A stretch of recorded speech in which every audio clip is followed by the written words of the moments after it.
I just want to watch good basketball. That's all. It's entertaining. This isn't entertaining. Just want to watch good basketball. I knew the chemistry wasn't going to, it's not going to work. It ain't going nowhere. It ain't going to change. I mean, like I said before, them guys, we don't need a coach. Like, it's just so much. It's ridiculous, man. On today's Wind Up Wednesday edition of the Yacht Coaches Podcast, Dr. Adams and Coach Francis recap the NBA week in review, discuss college basketball coaches on the hot seat, as well as previewing featured upcoming matchups in the NBA. Welcome to today's show. The Yacht Coaches Podcast is sponsored by the CKA Save Project. The CKA Save Project is an industry leader in providing student-athlete academic and athletic support. From assessing student-athletes' academic and athletic skills, to measuring and monitoring student-athlete academic progress, to improving student-athlete time management and organizational skills, the CKA Save Project provides wraparound services for student-athletes from middle school through college. For more information, visit us on the web at www.ckasaveproject.org or schedule a free consultation with Dr. Keith Adams by emailing cka@ckasaveproject.org. Greetings and salutations, and welcome to the Yacht Coaches Podcast. I am your host, Dr. Keith Adams, and with me today is my tag team partner, kicking it way back, the Mosh to my Thrasher and the Headbangers, because they used to do some local stuff. The Icon, the Showstopper, the main event, the reason why we are here, Coach Mike Francis. And Coach, it's Wind Up Wednesday. Yes, sir. The NBA is going on, and college is starting soon, but how are you, sir? Yeah, I'm doing well. How about you? Man, I am doing well myself.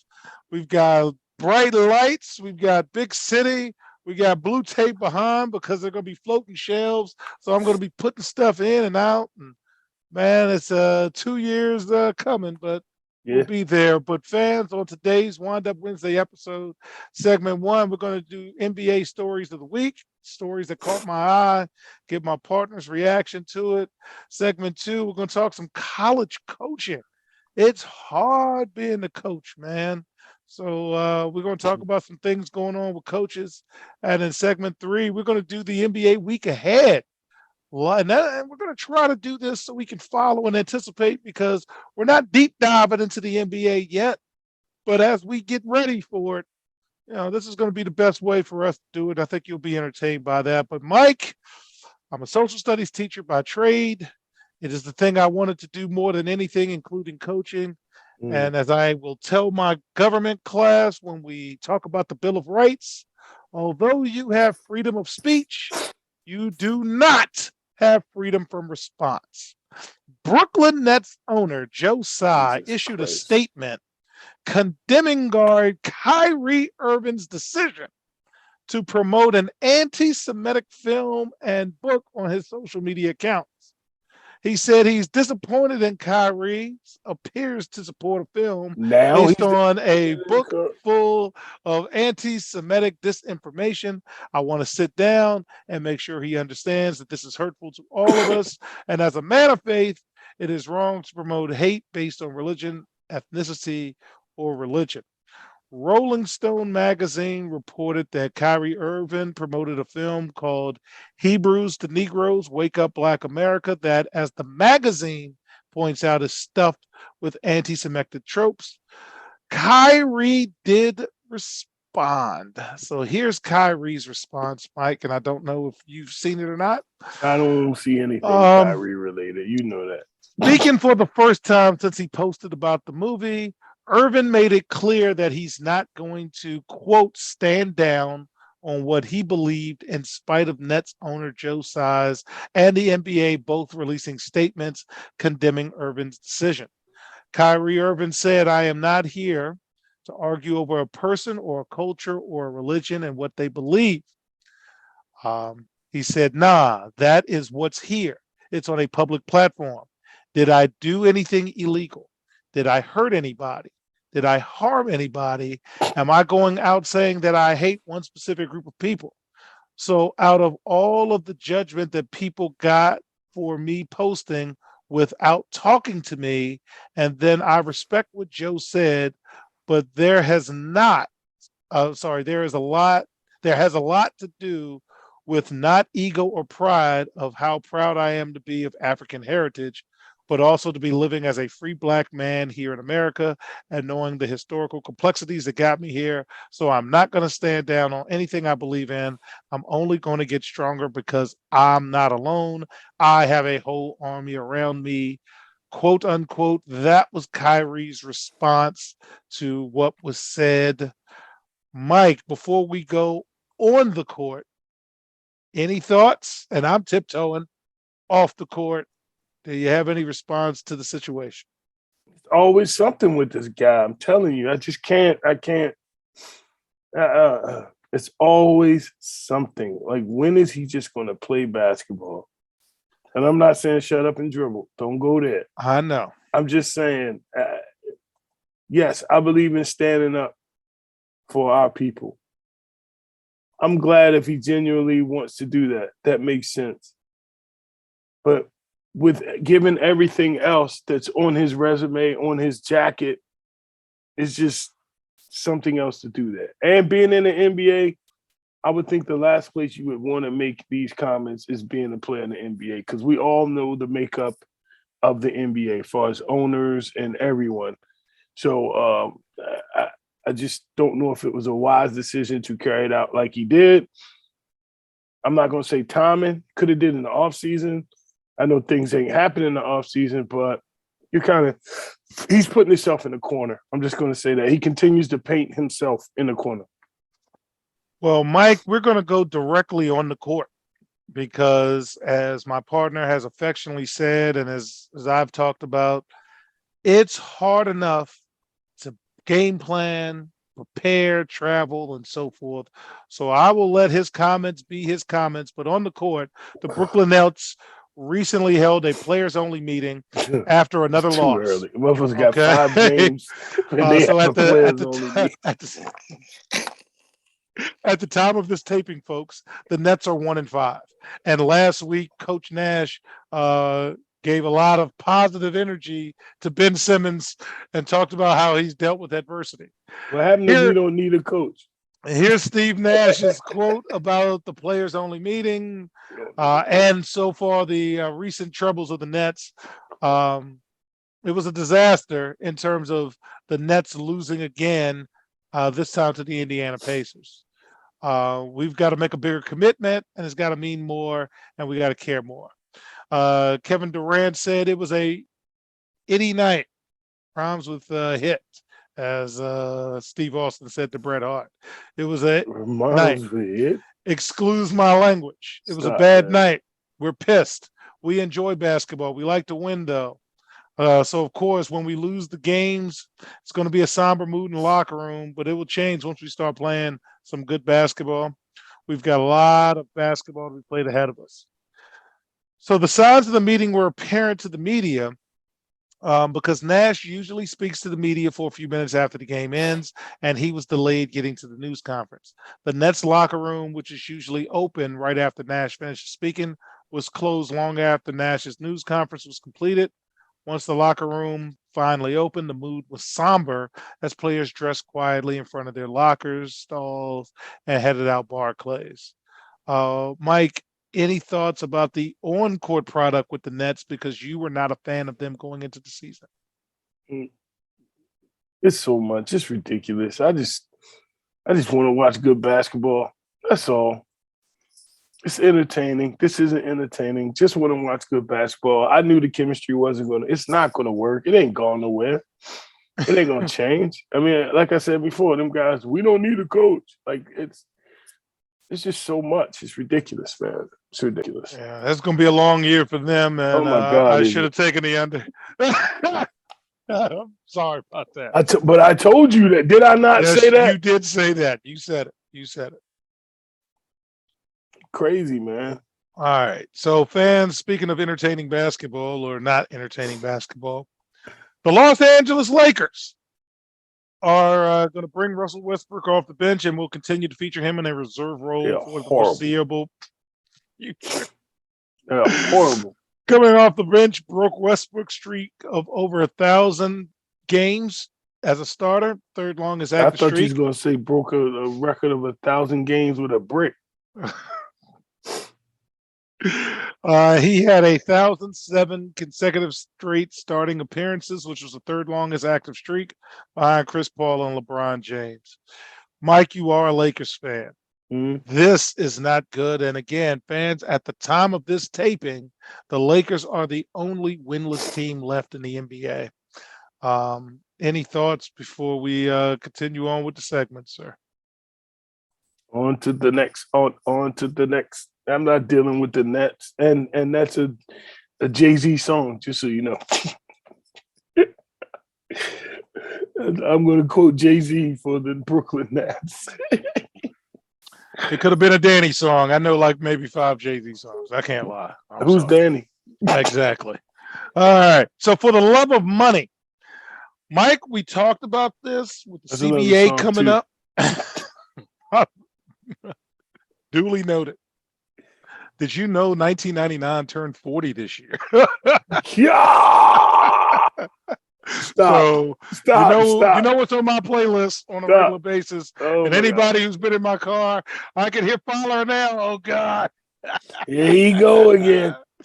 Anyway. Coach, I'll walk. No, he never said that. He said a lot of things, but he didn't walk. Okay. Anyway. Love you, sir. All right. For the love of money, we talked about the CBA. We talked about how all of these moves are going to come back and be a problem. The NBA is pursuing the implementation of an upper spending limit in its negotiations on a new collective bargaining agreement with the National Basketball Players Association, a systemic change that has been met with significant union resistance, according to media reports.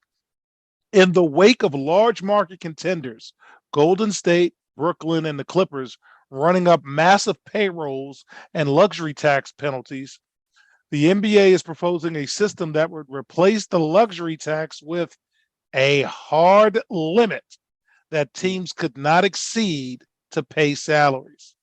The league's proposal has been met with firm resistance from the Players Association, to the point of the union considering it a non-starter in discussions. We're not even talking about it.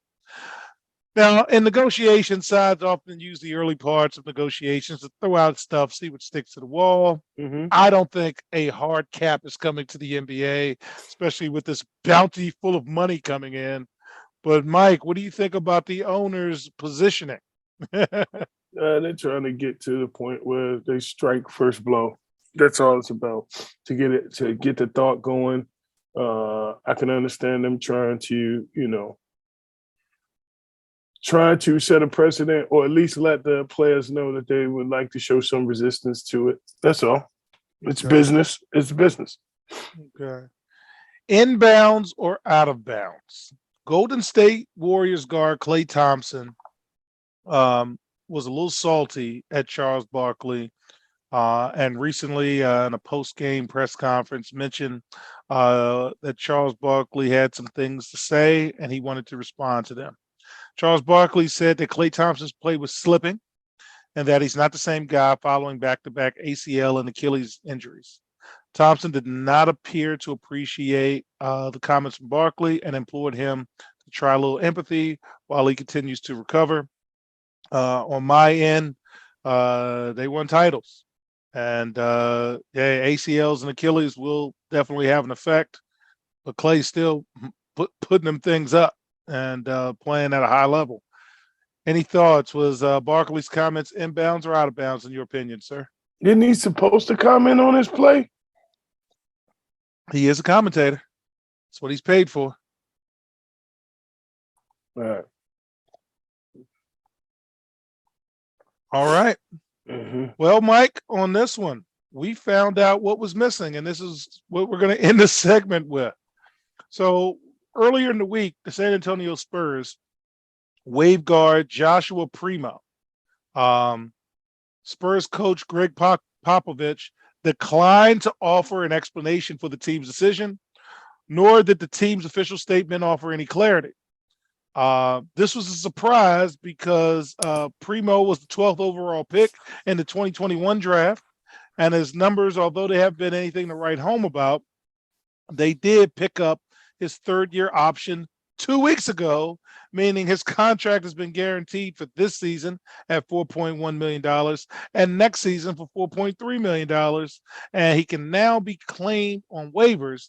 If he clears waivers, I think he's going to clear, and he will be an unrestricted free agent. So, as I tell you, here's what we found out. The San Antonio Spurs release of guard Joshua Primo stemmed from multiple allegations of him exposing himself to women. Attorney Tony Busby, that name should ring a bell for our football folks, has been retained, according to media reports, by a woman who worked for the Spurs and has alleged that Primo exposed himself to her. Busby was the attorney who represented multiple women in the sexual misconduct lawsuits against Cleveland Browns quarterback Deshaun Watson. In a statement Friday, Primo acknowledged a need to, quote, continue mental health treatment more fully.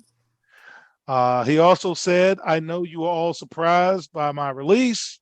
I've been seeking help to deal with previous trauma I suffered and will now take the time to focus on my mental health treatments more fully. I hope to be able to discuss these issues in the future so I can help others who have suffered in a similar way. I appreciate privacy at this time. You didn't appreciate privacy when you were showing your thing. Mike, mental health is challenging. He does have guaranteed money, so he'll get some income. Yeah, but he also had to pay for his own treatment. Yeah, because he's good. Putting your admin hat on, are you gonna pick him up and have him get the help? Oh no, I'm not. No, you're I'm not. touching. No. His money gonna be gone anyway because these women gonna get it. I'm sure she's not the only one. Yeah, this is a tough one. Yeah, I can't. Yeah. We're gonna have to pause on him. So we're gonna put him on the same shelf as Deshaun. Yeah, we're gonna wish him the best. Get the help you need. Yes. Him and Deshaun are together now. We got two of them there. Are we gonna add to it later? I hope not. He's a 19-year-old young man who's got some challenges, and we're gonna wish him the best. We're gonna get out of this segment so we can air this episode, unlike the Deshaun episodes, and we'll be right back on the High Coaches Podcast. There is an old business adage that says, what gets measured and monitored gets done. It is also fact that deadlines spur action. That is what the CKA Save Project academic monitoring service can do for student athletes. Measure and monitor their academic progress to improve their grades. Our academic monitoring services provide ongoing academic support for student athletes for a designated period of time. Our academic success coaches work with student athletes on time management and organizational skills, along with improving their ability to self-advocate. Every few weeks, our academic success coaches meet with student athletes to assess their academic progress, as well as provide ongoing academic advising. If needed, student athletes have access to CKA Learning Specialists who provide virtual core subject academic support for student athletes. For more information, visit us on the web at www.ckasaveproject.org or schedule a free virtual consultation with Dr. Keith Adams by email at cka@ckasaveproject.org.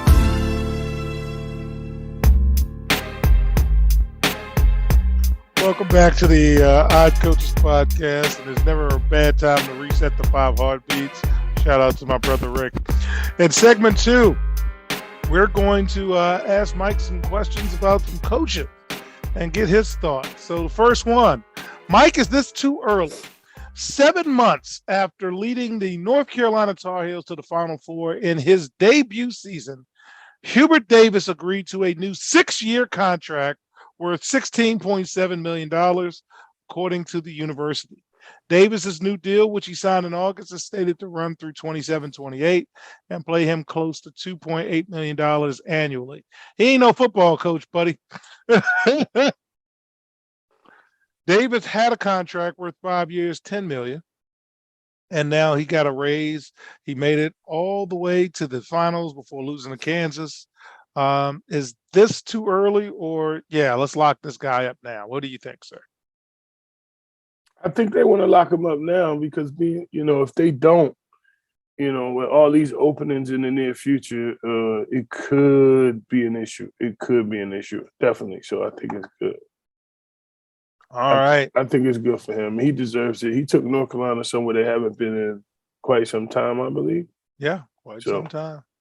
And again, thank you to the University of North Carolina. I had a chance to go to the basketball museum, and a lot of emotions come out of there because a lot of the things that I ran were based off Dean Smith's principles, and to see all of that, mhm. oh man, they do a good museum. They do a really good My museum. thumbs down. The defense, we run thumbs down and thumbs up. I think he calls it 32 or 33, like that Dean Smith calls it. He has a number system, but we Yeah. just do. Yeah. All right. So to quote the late great Teddy Pendergrass, I think I better let it go. Looks like another love TKO. USC and UCLA's upcoming move to the Big Ten has not been popular with their supporters, according to Pac-12 Commissioner George Klyoff. I got that wrong. I'm sorry. Both USC, go with it.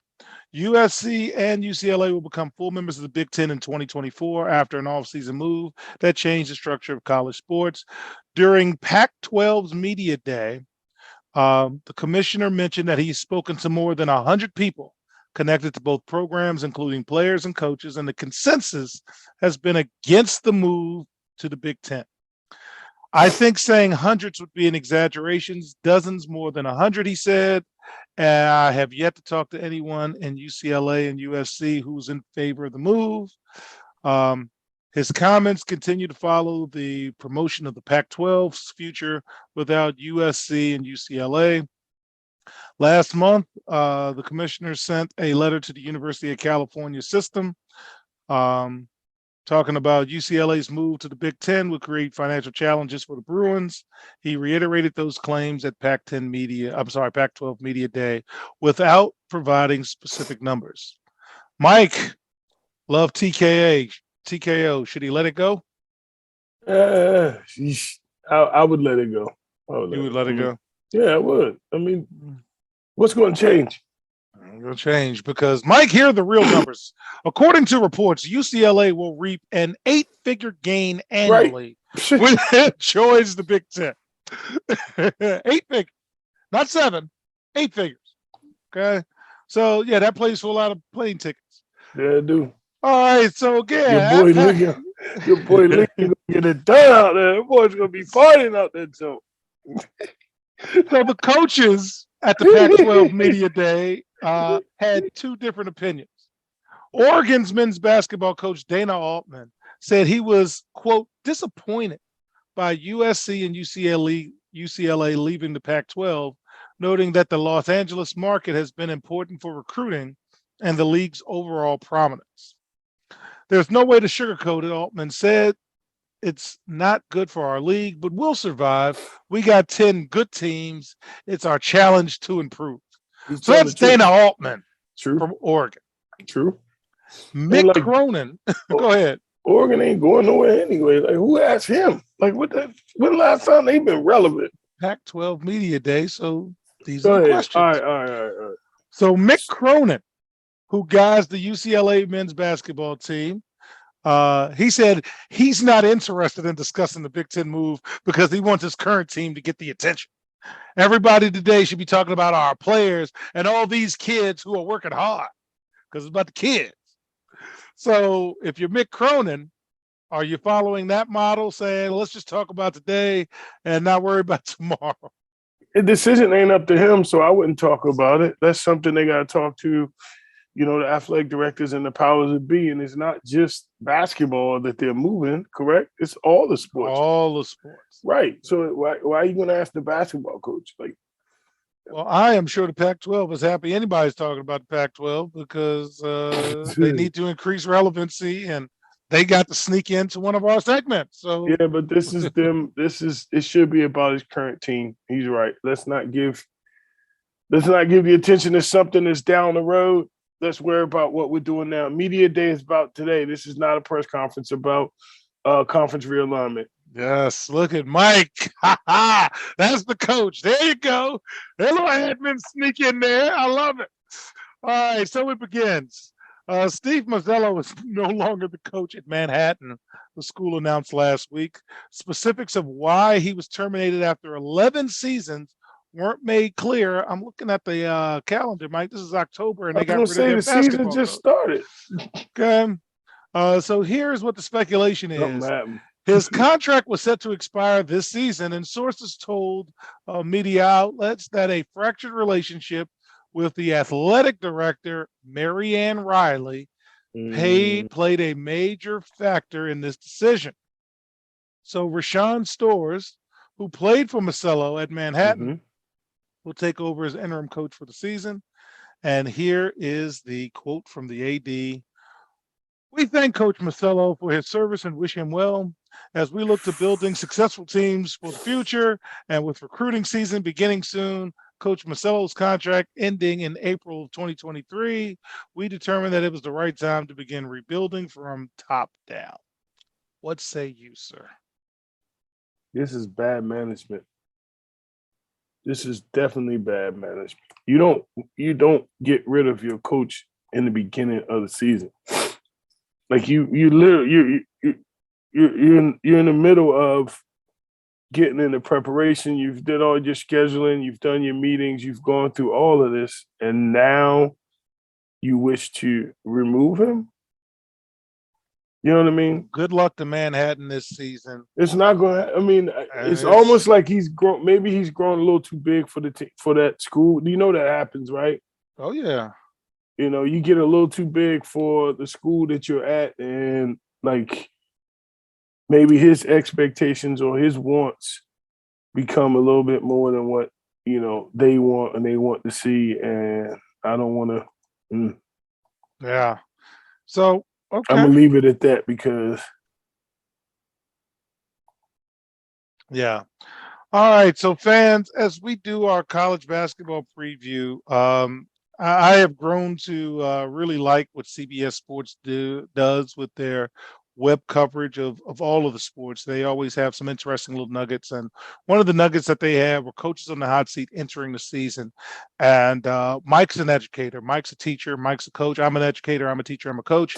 And the prep before a season is one of the things that I miss more about coaching than anything. So going into the season, it is challenging. It is tough knowing that it might be challenging for you to be successful and that your job's on the line. Now, Mike's never been fired from coaching. I have been fired. I've been that guy on the hot seat, and it didn't work out well for me. So CBS Sports said, hey, here's some coaches that, and we're not wishing anything bad.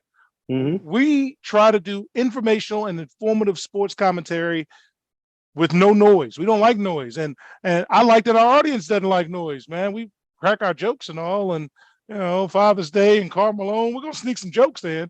But here's some coaches in college that, hey, I want to talk about this. So Brad Brunell is at Clemson.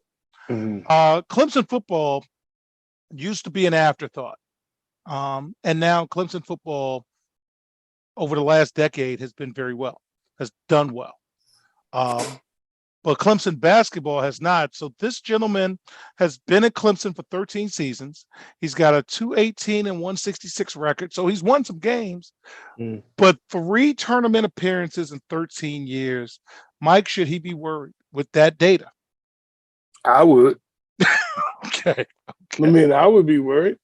Well, you haven't lived up to, you know, what Clemson is all about. I'm not going to say Clemson was a perennial powerhouse, but usually you're in the ACC, so they should be able. You're going to be on TV. Yes, you're going to have some profile. You can't talk about resources, and you're going to have an opportunity. Yes. You're going to have 4, 5, 6, 7 teams in the tournament every year, and you've only been in the tournament 3 times in 13 years. Yes, I would be worried too. He's been there 13 years. 13 years. Okay. And so I didn't even know his name. That ought to tell you right there. He should have been gone. Okay, see, that's my partner, folks. All right, so Chris Collins, who we know and know well over the years, he has been in Northwestern for 10 years. He is 133 and 150 at Northwestern, and he's the only coach in the history of the school to make the NCAA tournament. Now, before we talk about Chris Collins, let's talk about Northwestern. One, it's hard to get in. Okay, we'll get that out of the way right there. They're not just letting you into Northwestern. Two, did I mention it's hard to get in? Okay, I had to make sure that the audience knows how hard it is to get in. Three, they're in the Big Ten, and they're playing against schools that, let me just say, are not hard to get in. Did I say that correctly with your admin hat on? So the expectations at Northwestern should be different than the expectations at Clemson. And let's just say, folks, it's not that hard to get into Clemson if you're a student athlete. I'm going to get that secret out of there. Cold-blooded. You didn't say I was lying. You said that was cold-blooded. It is cold-blooded. So I thought I was that.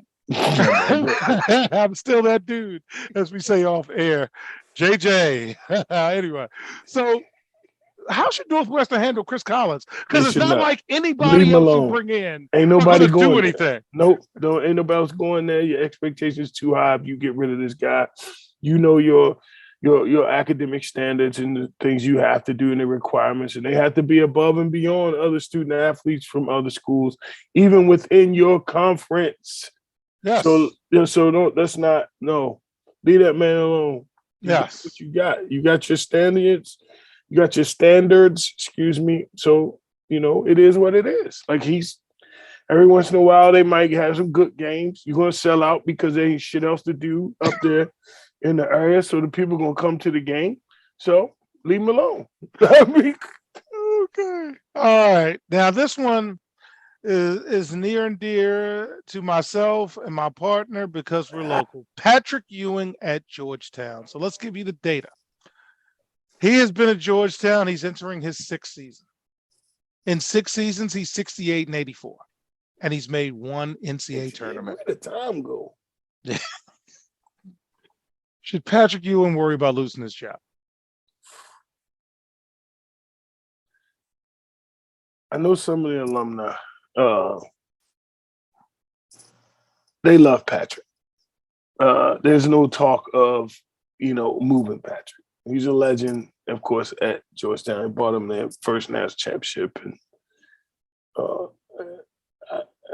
I don't see them making the move because going back to Northwestern, not that the academics are the main thing, but who else are you going to get there to be successful to recruit? It's in a tough place. Really, it's in a tough place, bro. So I'm going to ask you the tough question. But do we go out of the family then? No, you don't go out. Well, they're never going to go out of the family. But let's take a look at what he's brought in. Let's give them a chance to bring in some recruits. He's really made a great change by bringing Nickelberry and some of the guys back. So Nickelberry will be able, Nickel. Come on. Yes, indeed. Come on, yes, man. Nick. So Patrick Ewing have made shifts into gym. his. Yes, and that dude's great. Yes. So anyway, I am hoping that Patrick Ewing stays as coach at Georgetown. Patrick Ewing is special to me because one, I played center. And what I found out when I started coaching, and Mike can speak to this, because I played center, I was unique, and I didn't know I was unique as a coach because I didn't get into coaching because I really had a burning desire to get into coaching. I got into coaching because my high school coach took an interest in me and wanted me to be occupied and not be occupied. And most of the coaches who get clout, recognition, and so forth were guards. And as a center, you see the floor different than a guard does. And I actually thought, Mike, that helped me. I actually thought that made me a better coach because I had to see the floor differently than guards see the floor. Because I'm seeing the floor back to front, guards seeing the floor front. Anyway, so with Patrick not being able to get a job, even though he had the credentials, same thing with Kareem, as we've talked about in other episodes, I'm like, yes. But 68 and 84 is still 68 and 84. It is. And I understand that this is a business. So we're going to root for him. He did make some changes to his coaching staff, and we're going to keep an eye on it. And then they do a good. Did they make a run in the? That was 2 years ago. They made a nice run to the tournament. And I don't know if Fowler feels the same way, because that's where Fowler wanted to go to school, and Coach Esherick picked someone else. And that's always, a good story. All right, so Jared Haas at Stanford. So he is entering his 7th season at Stanford in the Pac-12. His record is 98-90, and he has never been to the NCAA tournament. But I must say, just like Chris Collins, Stanford is Stanford. You can't sneak into Stanford. Okay, you can't sneak in. Okay, it's hard to get into Stanford.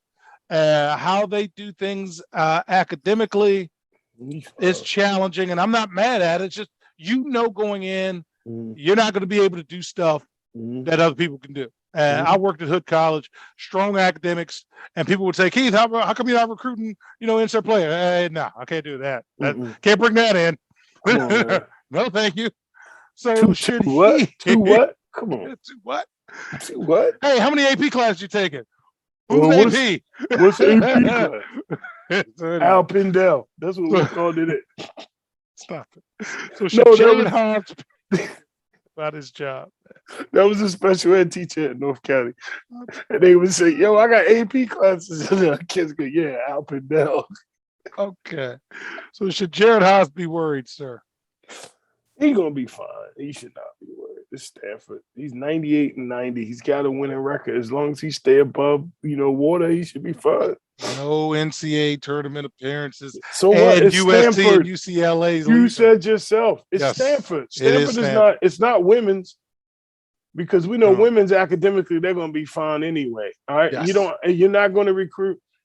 You don't need the athletes, or you don't need that. You just need skilled, fundamental students willing to work hard and who can also do it off the court. Because Tony Bennett gets it done at Virginia with some really, really hard academic standards. And he has put in a system that's what he's recruiting, for. Yeah, Tony Bennett almost is. To me, I liken Tony Bennett's recruiting style and what he does to the military academies. Yeah, that's the way I look at it. All right, last person as we close out the segment. And, get him off this sheet, man. Kevin Keats. Again, this was CBS. He has been at NC State for 6 years. He's entering his 6th season. He is 90-68. But Mike, he's only been in the one NCAA tournament. And let's just say we can get you into NC State. I'll just say it that way. So, and I know it's my day job.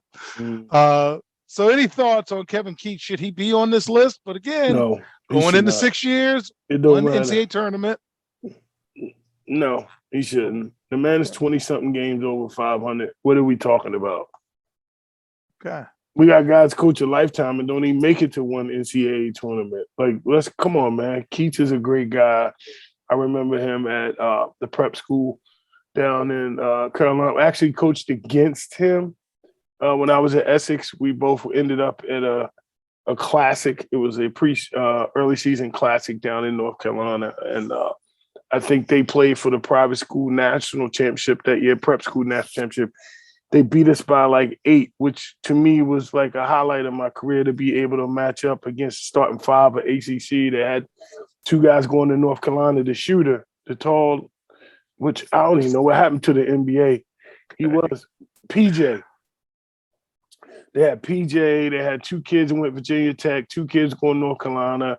And when we were like beating them at half, I believe, if I recall right, but we were in the game. I had David Ford, of course. But and could none of them guard him. So he's a good guy. I think that he should not be on this list. Again, I don't think he shouldn't be on this list. You look at these other guys, in a different situation. And yes, he is at NC State. It's the ACC. Not really sold on ACC basketball. I'm not. I'm just. And I was more looking like that at. Man, there's some schools in the ACC. There's several reasons why Maryland left, most of them financial. Yeah. But in terms of challenging academics, There's some schools in the ACC you could, quite frankly, you can get in if you got the 2-3 in the eligibility center. Come on in, baby. They better We than got you. they have better standards than the SEC. So stop it. That's another breathing. H2O. Okay. What standards? You said All what? right. We're gonna get out of here before my academic friends call Ask me Charles and say, leave me Barkley. alone. Ask Charles Barkley. We'll be right back on the Yacht Coaches. The reviews are in for Dr. Keith Adams' book, Finding the Balance, My Personal Journey to Academic and Athletic Success. College professor and student athlete academic expert Dr. Lisa Rubin said, "There is nothing out there like this book, so I do hope people will pay attention and give it a read." Former George Mason standout Fallon Campbell said, "Consider this book an opportunity to work directly with Dr. Adams, just like I did. I assure you that there will be something you can take away that will be useful to you throughout your personal journey." Ryan Waite, a recent college graduate who is a software engineer, said, "I like how the book is based on research, which makes it good for general students as well as student athletes."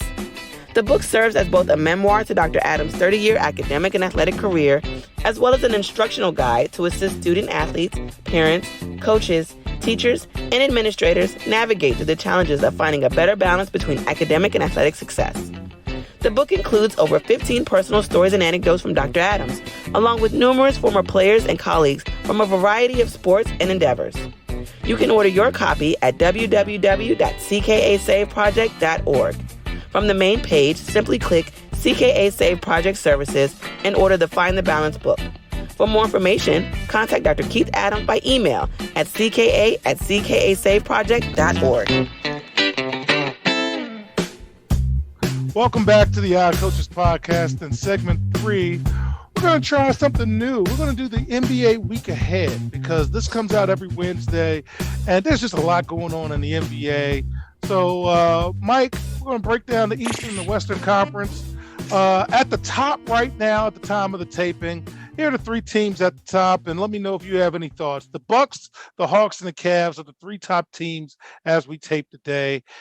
Any thoughts about any of them? There's absolutely no consistency from the NBA this year. Like, you got Milwaukee last night, who they lost last night.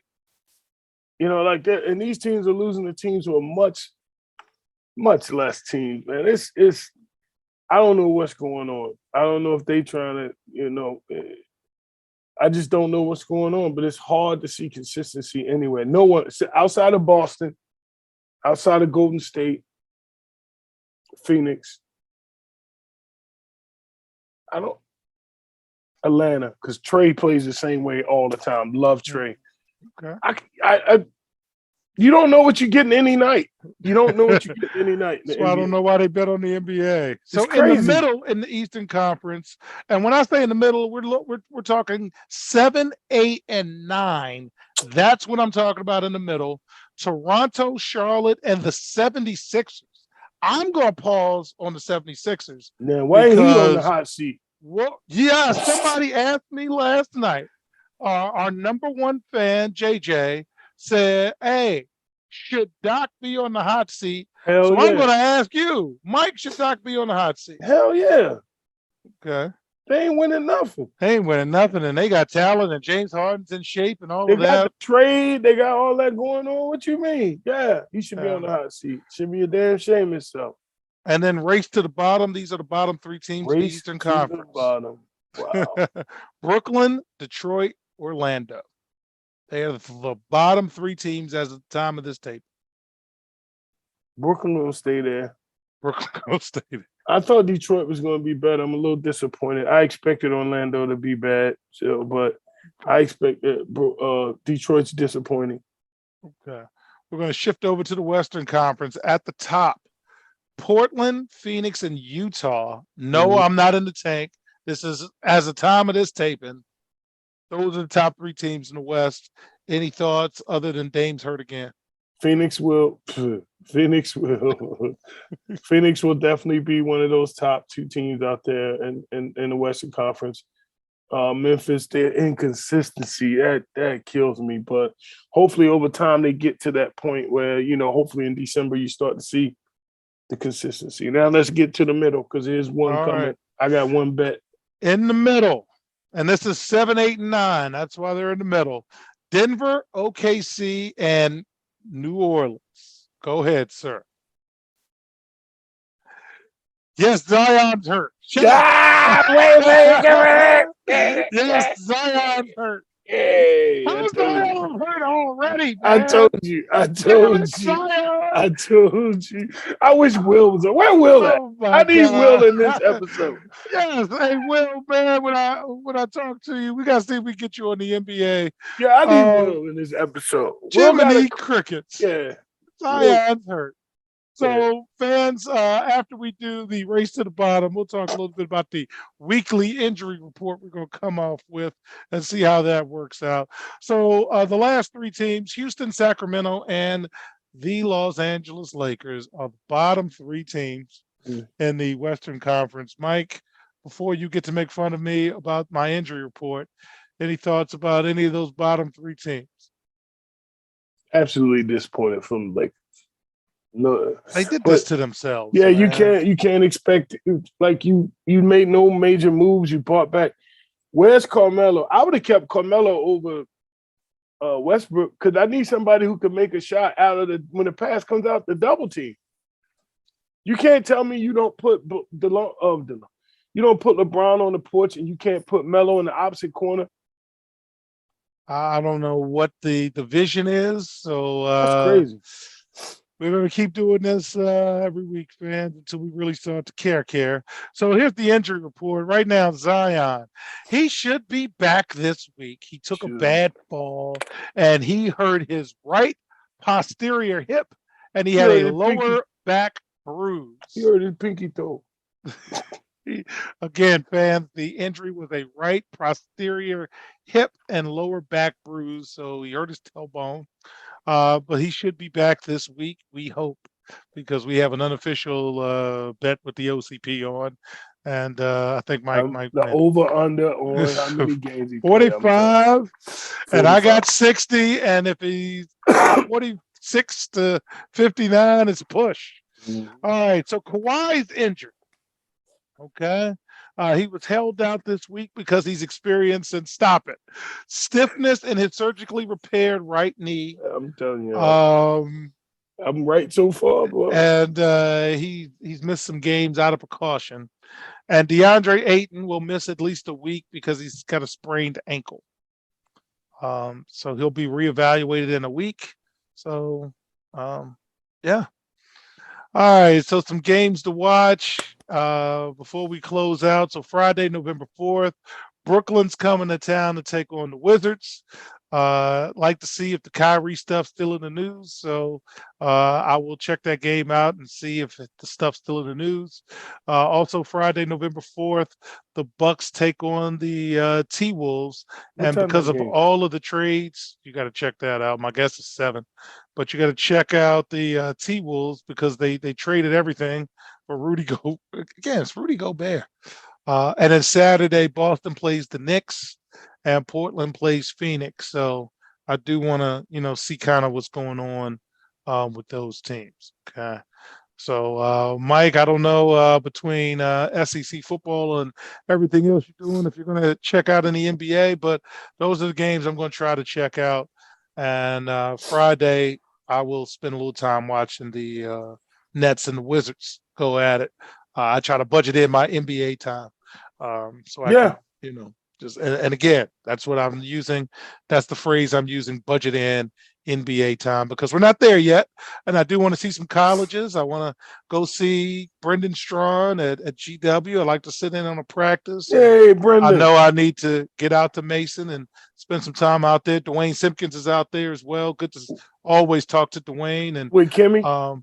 Yeah, Kimmy English. And so again, I'm slowly getting in, and I'd like to get you and your staff over. And I reached out to Tay Hill, who's at Frederick. He's doing some stuff. So we're going to use the house. We're going to have folks coming in and out and just talking shop, man. I got nice TV, put the film up and see what we're trying to do. I try to get a couple guys to watch. I wanted to watch film with we'll talk about it off there. Yes, indeed. All right. So anything you like to add before we wrap up, man? No, nothing I'd like to add. My predictions for games played and injuries seems to be Looking good, falling right man. into place. Too bad you couldn't bet on it. I'd Oh, probably I'm leaving them prop things alone, man. yeah. They ain't. Maybe when I go to Vegas, I'll practice a couple just because I'm there. But man, I'm not even. I won't really care about betting on the NBA till football ends. Maybe after bowl season. Maybe after bowl season. All right. So on behalf of my tag team partner, Coach Mike Francis, I am Dr. Keith Adams saying thank you for listening and or watching the Coaches podcast. And we will see you on the sidelines. Till next time, take care.